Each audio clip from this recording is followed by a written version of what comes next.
Can't do a full push-up? Arms give out on the first rep? Hips drop before your chest does? Face hits the floor every time? You're not alone. Most people struggle with this. In fact, around 53% of people can't do 10 proper push-ups. So instead of feeling stuck, step out of that group and start at the right level. Begin with alternating push-ups. Lower yourself like a normal push-up, then come back up on your knees. If that's still too hard, go with knee push-ups. Knees on the ground, hands shoulder-width apart, body straight. Lower down with control and push back up. Don't let your hips sag. This is where many people stay forever. They can do 40 or 50 knee push-ups, but still can't do one full rep. Why? Because knee push-ups make you lift about 60% of your body weight, while full push-ups require around 75%. That jump matters. If knee push-ups feel too tough, try incline push-ups. Place your hands on something sturdy around hip height, a counter, a desk, anything solid. Keep your body straight, lower down, and push back up. The higher your hands are, the easier it becomes. Your chest, shoulders, and arms still work hard, just with less load.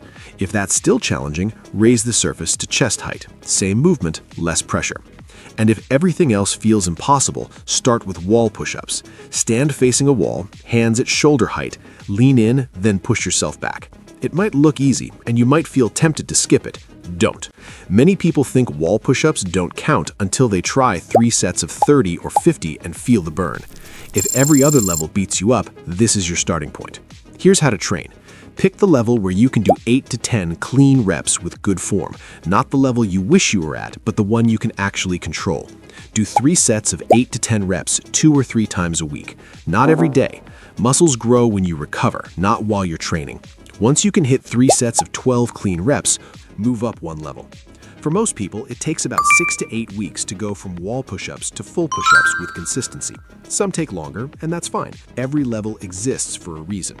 Someone skipped it, got stuck. Don't be that person. Keep your body straight from head to heels. No hips dropping, no butt in the air. Go all the way down and all the way up. Control every rep. If your wrists hurt, turn your hands slightly outward or do them on your fists. Wrist pain stops more people than weak muscles. If your core gives out before your chest does, add planks after your sets. You wouldn't start a video game at the final boss. You build up from level 1. Hit 3 sets of 12, level up, and repeat. Each level unlocks the next. Push-ups are just one skill. Calisthenics has many more. Pull-ups, dips, pistol squats, handstands. They all follow the same rule. Respect the progression. People skip steps, get stuck, and blame their genetics. The truth is, strength is built step by step. So maybe you can't do a full push-up today. Most people try 3 times, fail, and quit. At least now you have a clear path. Do it for yourself.